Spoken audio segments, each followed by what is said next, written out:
Year 1980 में I the blue lagoon दो छोटे बच्चों की कहानी है जो साउथ पैसिफिक में एक आइलैंड पर फंस जाते हैं। जब वो बड़े होते हैं तब उनमें इमोशनल और फिजिकल चेंजेस आते हैं और वो दोनों एक दूसरे के प्यार में पड़ जाते हैं। तो मूवी स्टार्ट होती है एक फैमिली से जो यूरोप की यात्रा पर निकली है, जिसमें है 9 साल का रिचर्ड और 7 साल की एमलिन, और ये दोनों कजन हैं। साथ ही रिचर्ड के पापा भी है और एक कुक था जो कि उस शिप पर खाना बनाता था। इस शिप पर और भी लोग थे।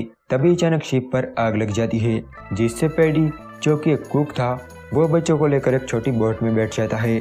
दूसरे लोग भी बच गए थे, पर शिप के जलने से हर जगह धुआं फैल गया था, जिस वजह से वो एक दूसरे को देख नहीं पा रहे थे और पैडी उन लोगों से अकेला पड़ जाता है। अब पैडी इस विशाल प्रशांत महासागर में अकेला था और उसके साथ 2 छोटे बच्चे भी थे। एक सुबह जब एमलिन की आंख खुलती है तो वो एक खूबसूरत और हरे भरे आइलैंड को देखती है और वो तुरंत पैडी और रिचर्ड को जगाती है, जिसे देखकर पैडी बहुत खुश हो जाता है और नाव को आइलैंड की तरफ मोड़ता है और ये तीनों आइलैंड पर पहुंच जाते हैं, जहां तरह तरह के पक्षी थे, पीने के लिए ताज़ा पानी था और खाने की भी कोई कमी नहीं थी, जिससे ये तीनों बहुत खुश हो जाते हैं। अब कम से कम वो यहाँ जिंदा रह सकते थे जब तक कि उन्हें कोई मदद नहीं मिल जाती। तभी उन्हें रम का एक कैन मिलता है जिसमें रम भरी हुई थी। तो वहीं रिचर्ड को एक इंसानी खोपड़ी मिलती है। इसका मतलब है कि यहाँ और भी कोई आया हुआ था। ये सब देख के पैडी को कुछ ठीक नहीं लगता और वो बच्चों को लेकर वहाँ से भाग जाता है। पैडी एमलिन को वो लाल बेरी खाने से भी मना कर देता है क्योंकि वो जहरीली थी और उसे खाने से इंसान हमेशा के लिए सो जाता है, मतलब कि मर जाता है। अब पैडी रिचर्ड को मछली पकड़ना, घर बनाना और ऐसी कई चीजें वो रिचर्ड को सिखाता है। एक रात जब बच्चे सो रहे थे तब पैडी रम पी रहा था। तभी उसे कुछ आवाज सुनाई देती है जो कि आइलैंड की दूसरी साइड से आ रही थी।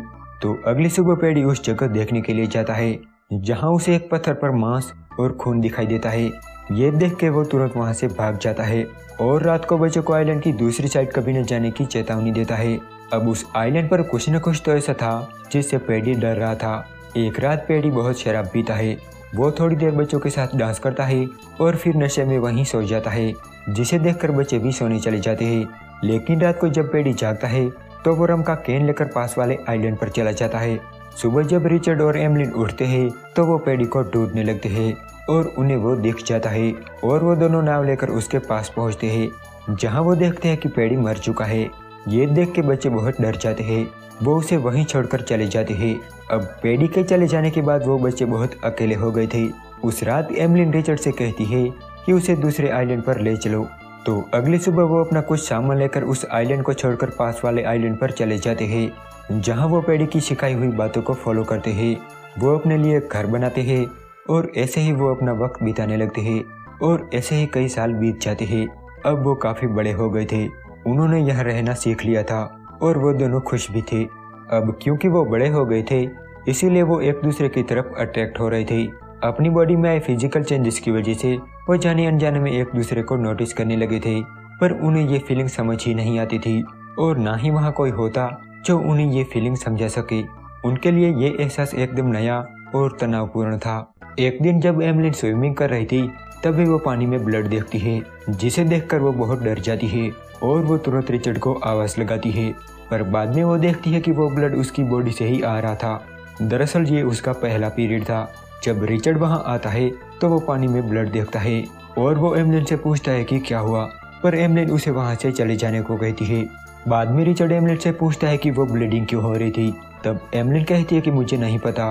रिचर्ड को लगता है कि एमलिन को कोई चोट लगी थी, इसीलिए वो उसकी चोट देखना चाहता था, पर एमलिन उसे कुछ नहीं बताती, जिससे रिचर्ड गुस्सा होकर वहां से चला जाता है। वो एमलिन से कहता है कि तुम मुझसे कई बातें छिपाती हो।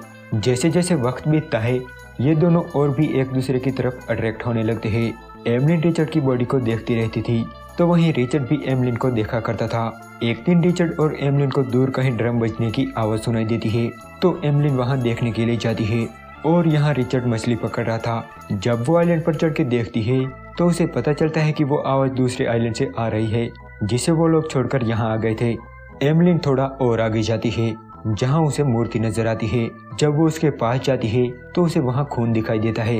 ये देखकर एमलिन डर कर वहाँ से भाग जाती है और रिचर्ड के पास जाके उसे ये सारी बातें बताती है। ये सुन के रिचर्ड उसे डांटता है क्योंकि बचपन से ही वो उस रूल को फॉलो करते आ रहे हैं कि वो आइलैंड की दूसरी साइड कभी नहीं जाएंगे, पर आज एमलिन ने वो रूल तोड़ा था एक रात जब एमलिन सो रही थी तब उसे एक सपना आता है जिसमें वो देखती है कि रिचर्ड डूब रहा है और उसकी मौत हो गई है। ये देख के वो एकदम नींद से जागती है और वो बहुत डर जाती है और रिचर्ड के गले लग जाती है। वो उसे कहती है कि मुझे प्रॉमिस करो कि मुझे छोड़कर कभी नहीं जाओगे। रिचर्ड कहता है कि मैं प्रॉमिस करता हूँ। इसके बाद एमलिन रिचर्ड को एक किस भी करती है, पर रिचर्ड यहाँ अपनी फीलिंग्स पर कंट्रोल नहीं कर पाता और एमलिन पर हावी होने लगता है, जिससे एमलिन उस पर गुस्सा होकर वहाँ से चली जाती है। अब रात हो गई थी और एमलिन सो रही थी। तब रिचर्ड एमलिन के पास आता है और उसे टच करने लगता है, लेकिन तभी एमलिन जाग जाती है और उसे डांट कर वहाँ से भगा देती है। रिचर्ड एमलिन की तरफ अट्रैक्ट हो रहा था, पर एमलिन उसकी फीलिंग नहीं समझ रही थी। जब सुबह होती है तब रिचर्ड गुस्सा होकर वहाँ से जाने लगता है। एमलिन उसे पूछती है कि तुम कहाँ जा रहे हो, लेकिन रिचर्ड उससे बात भी नहीं करता। तो एमलिन उसे मनाने के लिए उसके पीछे जाती है, जहाँ वो देखती है कि रिचर्ड कुछ कर रहा है, पर वो क्या कर रहा है वो एमलिन को समझ नहीं आता। वो उसे आवाज लगाती है। इस वजह से रिचर्ड और भी गुस्सा हो जाता है। एक दिन रिचर्ड समंदर में एक शिप को देखता है और वो तुरंत घर की ओर भागता है, क्योंकि वहाँ उन्होंने सिग्नल देने के लिए लकड़ियाँ इकट्ठा कर रखी थी, जिसे जलाकर वो सिग्नल दे सकते थे। वो शिप एमलिन ने भी देख ली थी, पर उसने जानबूझकर लकड़ियाँ नहीं जलाई। जब रिचर्ड इसका रीजन पूछता है तो एमलिन उसे ठीक से जवाब नहीं देती। दरअसल एमलिन को ये जगह बहुत अच्छी लगती थी और वो अब यहीं रहना चाहती थी, पर रिचर्ड यहाँ बिल्कुल भी रहना नहीं चाहता था। इतने सालों बाद उन्हें शिप दिखाई दी और उसे भी एमलिन ने जाने दिया। वो अपने लिए एक डोंगी बनाता है और कुछ खाने पीने का सामान लेकर अकेला ही निकल पड़ता है, पर बीच से थोड़ी दूर जाते ही उसकी डोंगी टूट जाती है और वो वापस वहीं आता है, जहाँ एमलिन उसका काफी मजाक उड़ाती है। साथ ही वो ये भी कहती है कि मुझे पता है कि तुम उस दिन क्या कर रहे थे। रिचर्ड कहता है कि ये गलत है, तुम मुझे चुप चुप के देखती हो। तो एमलिन कहती है कि तुम भी मुझे चुप चुप के देखते हो जब मैं बिना कपड़े की होती हूँ। रिचर्ड एमलिन का मजाक उड़ाता है और नारियल अपनी छाती पर रख के उसे चिढ़ाने लगता है। तो एमलिन गुस्से में उसके सर पे एक नारियल मारती है। बदले में रिचर्ड भी एमलिन को एक थप्पड़ मारता है और घर जाकर एमलिन का सारा सामान घर से बाहर फेंक देता है। वो कहता है कि इसे मैंने बनाया है, तुम यहाँ नहीं रह सकती। इस वजह से एमलिन को एक छोटी सी गुफा में रहना पड़ता है और ऊपर से बारिश भी हो रही थी। इस झगड़े की वजह से वो दोनों अलग हो गए थे और एक दूसरे से बात भी नहीं कर रहे थे। इसी दौरान एमलिन उस स्टैचू पर फूल रखने जाती है। वो उस मूर्ति को गॉड मानती थी। जब वो वापस आ रही थी तब उसका पैर एक जहरीली मछली पर पड़ जाता है, जिससे वो बहुत बीमार हो जाती है। अब कई दिनों तक रिचर्ड ने एमलिन को नहीं देखा था, तो वो उस गुफा पर जाता है जहाँ एमलिन रहती थी, जहाँ वो एमलिन की हालत देखकर उसे पूछता है कि तुम्हें हुआ क्या है। तब एमलिन कहती है कि मेरा पैर एक मछली पर पड़ गया था जो बिल्कुल किसी पत्थर के जैसी लग रही थी। एमलिन की ऐसी हालत देखकर अब रिचर्ड भी डर रहा था। एमलिन उसे कहती है कि मुझे गॉड के पास ले चलो। उस मूर्ति को वो गॉड कहती थी। तो रिचर्ड उसे लेकर उस स्टैचू के पास जाता है, जहाँ रिचर्ड गॉड से दुआ करता है कि एमलिन जल्दी ठीक हो जाए। और थोड़ी देर आराम करने के बाद एमलिन ठीक हो जाती है।